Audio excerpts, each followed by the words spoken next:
So minsan, ano din yan eh, yung tignan natin yung mga good intention o yung ating mga kapamilya, kamag-anak, kaibigan, o maganda good intention yung sa kapakanan mo. Pero tingnan mo muna, ano ba yung nuutos sa akin ng alahayam?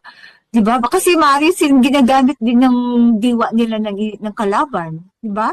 Paano nangyari kay Kefa? 'Di ba sabi niya Yeah, ng ano ng oo. kaya, lumayo ka sa akin kasi ano lang eh, human concern lang ang inaano mo. Ako susundin ko yung naano ng tingnan natin lagi ang Oo, ano, kasi ang will ng alahayam.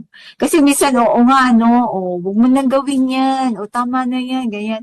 Pero tama naman, maganda naman intention nila o kung talaga ano, pero tingnan natin ang mandato o ano ang will ng Aba so na so mangyari, minsan di ba? kahit tayo ay nasa presensya na ng alahayam, pero mabilis pa rin mapasukan ng kaaway ang kaisipan. Ang number one doon na nakita ko kay Kepa, kaya nga siya ni-rebuke ng Messiah, Yahushua, is dahil napasukan siya ah, unprepared, unaware, di ba? Unaware siya. Kaya ni-reject siya eh. Pangalan nito, ni-rebuke siya. Kasi yung kalooban baga ng alahayam, nais ng Messiah, King Yahushua na maganap sa pamamagitan niya. Pero si Kepa, ay hindi, huwag. Huwag nawa mangyari sa iyo. Diba? Minsan, ganun pala. May intention na maganda ang alahayam. Pero, nahahadlangan nung tao. May taong Kasi humahadlang. Hindi mismo yung tao na sa kanyang sariling sa iba, kalooban, o kundi nagamit lang siya ng kaaway. kasi si Kepa, parang open siya eh. Sa Jet, di Yeah. ba?